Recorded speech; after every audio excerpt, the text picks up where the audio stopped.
마가복음 7장 14절에서 23절 말씀.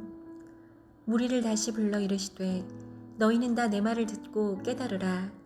무엇이든지 밖에서 사람에게로 들어가는 것은 능히 사람을 더럽게 하지 못하되 사람 안에서 나오는 것이 사람을 더럽게 하는 것이니라 하시고, 무리를 떠나 집으로 들어가시니 제자들이 그 비유를 묻자온대 예수께서 이르시되 너희도 이렇게 깨달음이 없느냐. 무엇이든지 밖에서 들어가는 것이 능히 사람을 더럽게 하지 못함을 알지 못하느냐. 이는 마음으로 들어가지 아니하고 배로 들어가 뒤로 나감이라. 이러므로 모든 음식물을 깨끗하다 하시니라. 또 이르시되 사람에게서 나오는 그것이 사람을 더럽게 하느니라. 속에서 곧 사람의 마음에서 나오는 것은 악한 생각 곧 음란과 도둑질과 살인과 간음과 탐욕과 악독과 속임과 음탕과 질투와 비방과 교만과 우매함이니 이 모든 악한 것이 다 속에서 나와서 사람을 더럽게 하느니라. 아멘. 함께 기도하겠습니다. 하나님, 우리 안에 선한 것 하나 없고 우리 안에 거룩한 것 하나 없습니다. 하나님, 이 시간 오직 보혈로 십자가로 우리를 거룩하게 하여 주신 그 은혜 깨닫게 하시고 그 은혜로 살아가는 자 되길 원하오니 하나님, 오늘 다시 한번 그 은혜를 고백하며 찬양케 하여 주옵소서. 이 모든 말씀 예수님 이름으로 기도하였습니다. 아멘. 할렐루야. 죽을 수밖에 없음에도 불구하고 죄로 인해 죽는지 모르며 살아가는 우리에게 그 말씀의 은혜를 허락하셔서 우리의 실체를 또 우리의 본질을 깨닫게 하여 주심으로 우리의 걸음을 복음으로만 인도해 주시는 우리 하나님의 이름을 높이 찬양합니다. 오늘 우리가 함께 나눌 말씀의 제목은 내 안에 선한 것 하나 없습니다 라고 하는 말씀의 제목입니다. 어제 우리는 인간의 마음에 대한 말씀을 나누면서 그 장로들의 유전에 대한 말씀을 나누었습니다. 그 장로들의 유전이라고 하는 것은 그 포로로 잡혀가 있는 그 자신들의 비참함을 보면서 자신들이 지켜내지 못한 하나님의 말씀을 지키고자 한 것이 아니라 오히려 이들은 새로운 규칙들을 더 많이 만들었고, 이때 그들이 새롭게 만든 법들을 장로들의 유전, 장로들의 전통이라고 부르게 된 것이다 라고 어제 나누었습니다. 그러면서 어제 물론 그들이 그것을 만든 이유는 선한 마음이었지만 조금만 생각해 보면 그들이 아주 중요한 핵심을 놓치고 있었다는 것을 말씀드렸는데, 오늘은 그들이 그 놓쳤던 것이 무엇인지를 함께 좀 묵상해 보려고 합니다. 오늘 말씀은 다른 날 말씀보다 조금은 복잡하고 어렵긴 하지만 우리에게 주시는 그 복음의 은혜가 온전히 고백되어 가시는 시간 되어 가시기를 주의 이름으로 축복하며 또한 권면 드리고 싶습니다. 내 안에 선한 것 하나도 없습니다. 첫 번째는요, 먼저 15절과 16절 말씀 함께 읽어보겠습니다. 15절과 16절 말씀 함께 천천히 읽어보지요. 무엇이든지 밖에서 사람에게로 들어가는 것은 능히 사람을 더럽게 하지 못하되 사람 안에서 나오는 것이 사람을 더럽게 하는 것이라 하시고. 아멘. 먼저 오늘 말씀의 시작은요, 어제 말씀에서부터 시작이 되는 거죠. 어제 예수님께서는 외식하고 있는 바리새인들과 서기관들에게 말씀해 주셨는데 예수님의 말씀을 이해하고 아는 사람들이 안타깝게도 없었습니다. 그래서 오늘 말씀에요, 본문 14절 말씀 한번 보시면 14절에서 예수님께서는 무리들을 다시 불러주셨고 다시 불러서 주신 말씀이 우리가 방금 읽었던 15절과 16절 말씀이었습니다. 그런데 안타까운 일이 생겼습니다. 예수님께서 제자들과 함께한 무리들을 떠나왔는데 제자들이 예수님께 밖에서 사람들에게 들어가는 것이 사람을 더럽게 하지 못하며 사람 안에서 나오는 것이 사람을 더럽게 한다라고 하는 이 말씀을 이해하지 못한 겁니다. 그래서 오늘 말씀에서 예수님께서는 이 말씀이 무엇을 뜻하는 것인지 아주 구체적으로 설명해 주시는데, 사실 예수님께서 설명해 주신 말씀조차도 우리도 오해하기 너무 쉬운 말씀입니다. 오늘 예수님께서 해주신 말씀을 우리가 온전하게 이해하기 위해서는 지금까지 흘러왔던 그 마가복음의 흐름 안에서 이 말씀을 이해해야 하는데, 그 이유는 우리가 내일까지 묵상하게 될 마가복음 7장은 6장부터 있었던 그 말씀의 사건에 대한 하나의 작은 결론에 해당되는 말씀이기 때문입니다. 먼저 6장 앞부분을 한번 보시면요, 예수님께서 고향에서 배척받으시는 사건이 등장했습니다. 그리고 그 다음은 말씀의 흐름과 전혀 상관없이 갑자기 6장 14절부터 이미 오래전에 죽었던 세례 요한의 죽음의 사건이 등장합니다. 그리고 그 다음은 오병이어 사건이 등장하고요, 오병이어 사건 다음에는 예수님께서 제자들을 그곳에서 재촉하여 떠나게 하신 이후에 풍랑을 만나 그 제자들 향해서 걸어가시는 그 예수님이 있지만, 제자들 그 예수님을 알아보지 못하고 유형이다 라고 외치는 장면이 등장합니다. 그리고 이런 사건들의 전체 결론이 바로 어제 오늘 우리가 묵상하고 있는 이 7장 말씀이 되는 겁니다. 그럼 이제 조금 복잡하긴 하지만 예수님께서 이 말씀을 통해서 무엇을 우리에게 말씀해 주고 싶으신지를 앞에서 말씀부터 함께 좀 묵상해 보겠습니다. 첫 번째 사건이 바로 예수님께서 고향에서 배척받으신 사건이지요. 분명 예수님의 고향 마을 사람들은 예수님의 지혜로운 말을 듣고 놀랐다라고 되어 있습니다. 그런데 놀랐는데 예수님을 배척합니다. 그들이 예수님을 배척한 이유는 분명하게 말씀에 증거되어 있는데요, 예수님이 자신들의 삶의 근본 문제를 해결하고 또 자기에게 놀라운 은혜를 베푼 사람이라고 할지라도 자신들이 알고 있는 예수님의 외적 조건들이 절대로 인정할 수 없는 조건들이었기 때문입니다. 그래서 그들은 이 사람이 목수의 아들이 아니냐 그렇게 말하면서 예수의 말씀을 향하여 놀랐음에도 불구하고 눈에 보이는 외적 조건으로 사람의 가치를 판단하는, 그래서 예수님의 고향 사람들은 결국 예수님을 거부합니다. 두 번째 사건이 6장 중반에 나오는데요, 갑자기 흐름과 상관없는 말씀처럼 보이는데 이미 오래전에 죽었던 세례 요한의 죽음의 사건이 등장합니다. 세례 요한은 이미 죽은 지 오래되었는데 말씀은 갑자기 이 장면에서, 그러니까 예수님께서 고향에서 배척당한 사건 다음에 이 사건을 넣습니다. 이유가 있습니다. 헤롯 왕이 세례 요한을 죽인 이유도 동일하기 때문입니다.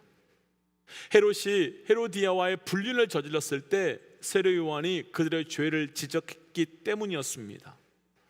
헤롯은 세례 요한의 말을 듣고 놀라고 두려웠습니다. 그 죄의 지적을 듣고 겁먹었습니다. 그런데 헤롯의 반응은 무엇이었습니까? 헤로디아의 요청 때문에 그 세례 요한을 통해 주셨던 말씀 앞에 엎드리거나 돌이키거나 회개한 것이 아니라 세례 요한의 목을 잘라 죽였습니다. 마치 예수님의 말씀을 듣고 고향 사람들이 예수의 말씀을 듣고 놀랍지만 그 예수님을 영접하고 환영한 것이 아니라 예수님을 배척한 것처럼 헤롯도 세례 요한의 경고를 듣고 세례 요한을 죽였습니다. 그리고 세 번째 사건이 바로 오병이어 사건입니다. 오병이어 사건은 단순하게 배고픈 자들에게 먹을 것을 주셨다라고 하는 사건이 절대로 아닙니다. 오병이어 사건은 이 땅에 하늘의 만나로 임하셔서 우리에게 생명인 영적인 생명을 주시는 영적 떡임을 증거하는 메시지가 그 안에 들어있는 말씀입니다. 그런데 사람들은 풍성하게 먹고 12광주리까지 남은 그 사건 앞에서 예수님께 그들이 원하는 것은 우리를 로마의 압제로부터 풀어주는, 그리고 우리를 지켜줄 수 있는 강력한 왕이 되어 주십시오 라고 요구했습니다. 어떻게 보면 예수님을 배척한 고향 사람들과 세례 요한을 죽인 헤롯과는 완전히 다른 반응인 것처럼 보이지만 사실 이들도요 같은 반응입니다. 왜냐하면 한쪽은 내가 원하는 것을 해주지 않고 내가 원하는 것을 해주지 않기 때문에 쫓아내고 죽인 사람이라면, 또 한쪽은 내가 원하는 것을 해줄 것 같아서 예수님을 높였던 사람들이기 때문입니다. 그러니까 둘 다 철저히 내가 중심이 되고 내가 주인이 되고 내가 주인공이 되어서 예수님을 거부하고 선택하기도 한 사람들이었습니다. 그리고 마지막 네 번째 사건이 오병이어 사건 이후에 배를 타고 가다가 풍랑을 만난 제자들에게 예수님께서 물 위로 걸어오시는데, 그 사건 속에서 이미 말씀에서 나누었던 것처럼 그 오병이의 사건으로 제자들은 어깨가 올라가 있을 대로 올라가 있는데, 그 많은 사람들의 박수, 그 많은 사람들의 환호를 한 번도 들어보지 못했는데, 그 자리가 얼마나 좋은 자리, 얼마나 기쁜 자리였겠습니까? 아마도 자신들이 특별한 사람처럼 느꼈을 것 같습니다. 하지만 갑자기 예수님께서는 재촉하셔서 즉시 그 자리를 떠나게 하셨고, 그러니 제자들의 마음이 얼마나 실망이 되고 예수님께 화가 났겠습니까? 거기다가 예수님의 말씀을 듣고 배를 탔는데 거기에 풍랑까지 만나게 되었으니 그 마음은 쉽지 않았을 것 같습니다. 하지만 그들은 예수님을 향한 섭섭함과 분노로 풍랑을 뚫고 오는 바다 위를 건너오시는 예수님을 예수님으로 알아보지 못하고 유령이다라고 말합니다. 아니, 어떻게 예수님을 몰라보고 유령이라고 할 수 있겠습니까? 그렇게 함께 있었는데. 그런데요, 그럴 수 있습니다. 오병이어의 그 환호와 박수의 현장에서 우리를 떠나게 하시더니 우리를 풍랑 가운데 버려두셨느냐라고 하는 그 원망과 섭섭함과 분노가 우리의 눈을 가리면 예수님을 온전히 바라보지 못할 수 있습니다. 그런데 이 모든 이유를 정확하게 6장 52절에서는 뭐라고 표현하는가 하면, 마음이 둔하여져서 깨닫기 때문이, 마음이 둔하여져서 깨닫지 못하게 되었기 때문이다 라고 말하고 있습니다. 마음이 둔하여져서. 그럼 마음이 둔한 상태는 어떤 상태이겠습니까? 오늘 말씀의 제목을 한다면, 우리의 마음이 둔한 것은 선한 것이 하나도 없는 상태입니다. 선한 것이 하나도 없어서 놀랄 정도로 말씀을 전해주셔도 그분을 받아들일 수 없고, 선한 것이 하나도 없어서 나의 죄가 드러나게 했는데도 내가 돌이키며 회개할 기회를 거부해 버리는, 그리고 내 안에 선한 것이 하나도 없어서 나에게 육의 생명이 아니라 영의 생명을 주실 그분에게 오직 육의 양심만 달라고 하는, 그리고 선한 것이 하나도 없어서 5,000명이 넘는 사람들을 살리신 그분을 봤으면서도 우리가 있고 싶어하는 그 영광의 자리를 떠나게 하셨다고 하는 섭섭함과 원망으로 그분을 알아볼 수 없게 되었다고 말씀은 증거하고 있는 겁니다. 그럼 우리는 어떻습니까? 우리는 마음이 둔하지 않으신지요? 우리는 선한 것이 있어서 그분을 그분으로 영접하고 받아들이고 있는지요? 이들의 공통점은 예수님을 통해서 우리가 더 나은 세상, 더 나은 존재, 더 나은 삶을 살고 싶은데 그렇게 해주지 않으시고, 오히려 우리가 어떤 자인지를 보여주시는 그 예수님을 거부하고 쫓아냈고 결국은 죽여버리는 자들이며, 결국 그것이 이들의 모습뿐만 아니라 바로 우리의 모습인 겁니다. 그런데 지금까지 흘러온 사건의 모든 결론이 오늘 말씀에서 증거하는데, 예수님은 밖에서 사람에게로 들어가는 것은 사람을 더럽게 하지 못한다, 그러나 사람 안에서 나오는 것이 사람을 더럽게 한다라고 말합니다. 무슨 말씀이시겠습니까? 지금 이 말씀은 보이는 것에, 그리고 행위에, 그리고 내가 원하는 것만을 얻고자 율법을 지키며 사는 우리의 삶을 그 음식의 비유로 말씀하고 있는 겁니다. 그러니까 음식이 뱃속에 들어가서 뒤로 나가면서 인간의 마음에는 어떤 영향도 미치지 못한 것처럼, 사람의 행위, 율법의 지킴으로는 인간의 깨끗한 척, 착한 척하는 행위는 그 마음에, 그 영혼에 어떤 영향도 미치지 못한다라고 말씀하고 계신 것으로, 죽을 때까지 우리가 원하고 우리가 되고 싶어하는 그 삶을 위한 행위는 그 무엇도 아니라고, 그 무엇도 어떤 것도 아니라고 우리에게 말씀해 주고 계신 겁니다. 그럼 예수님께서 우리에게 해주시는 진짜 말씀의 의미는 어떤 것이겠습니까? 지금까지 앞서 나눴던 모든 사건까지 다 연결해 주시는 말씀은 과연 어떤 메시지겠습니까? 우리 안에는 선한 것이 없다는 것, 아니 더 정확하게는 우리의 행위로는 그 어떤 선한 것도 이룰 수 없다는 것, 더구나 선한 것을 이루기 위해 선한 행위조차도 선한 것을 이룰 수 없음을 말씀해 주고 계신 겁니다. 분명 고향에서 예수를 배척한 사람들도, 그리고 세례 요한을 죽인 헤롯도, 또 오병이어 사건 앞에서 우리의 왕이 되어 주십시오라고 외쳤던 사람들도, 환호받고 싶고 박수받은 그 자리에 계속 있고 싶어 했었던 제자들도, 그리고 마지막으로 온전하게 살고 싶어 율법을 할 수 있는 대로 지키며 살아가고 있었던 바리새인들과 서기관들도 나름대로 자기들이 다 선하게 살고 있다고 분명 확신했을 겁니다. 그럼 우리는 어떠신지요? 우린 내가 기대한 것과 다르다는 이유로 하나님의 일하심을 거부하는, 또 나를 격려하고 위로하는 것이 아니라 나의 수치와 죄를 드러내는 말씀을 죽여버리는, 그리고 내가 원하지 않는 것을 하게 하시는 것에 대한 원망으로, 그래서 결국은 내가 정해놓은 내 방법으로 나의 믿음을, 나의 생명을, 또 나의 생각을 증명하려고 하는 선한 것이 하나도 없는 선한 삶을 살고 있는 것은 아니신지요? 다시요, 선한 것이 하나도 없는 선한 삶을 살고 계신 것은 아닌지요? 만약 그렇다면 우리는 이 말씀 앞에 처절하게 하나님, 내 안에 정말 선한 것이 하나도 없고 오직 하나님만이 선하십니다라는 이 고백이 우리에게 반드시 시작되어야 하며, 그 고백으로부터 우리의 그 하나님의 선하심이 우리 안에 들어와야만 될 줄 믿습니다. 그래서 축복하기는 이 고백이 우리의 간증, 우리의 삶이 되어서 우리 안에 선한 것이 없기에 그분의 선함으로 선함을 이루어가는 삶이 되시기를 주의 이름으로 축복합니다.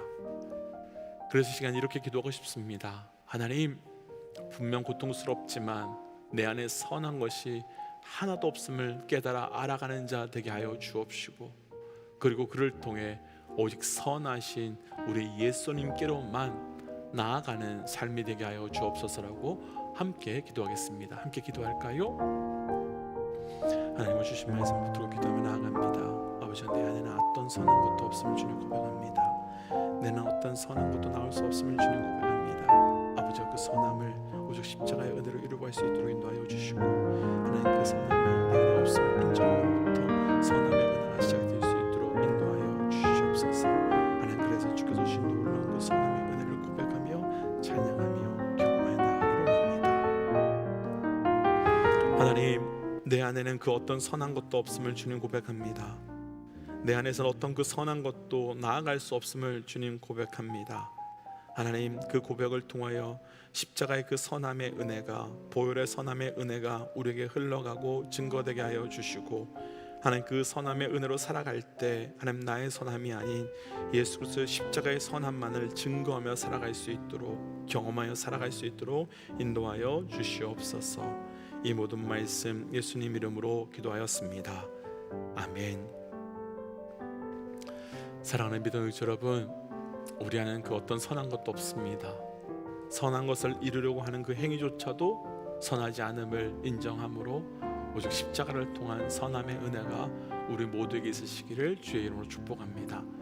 함께 선포하고 또 삶의 자리로, 또 기도의 자리로 나아가지요. 함께 선포하겠습니다. 하나님은 살아계십니다. 아멘. 승리하십시오. 함께 기도하겠습니다.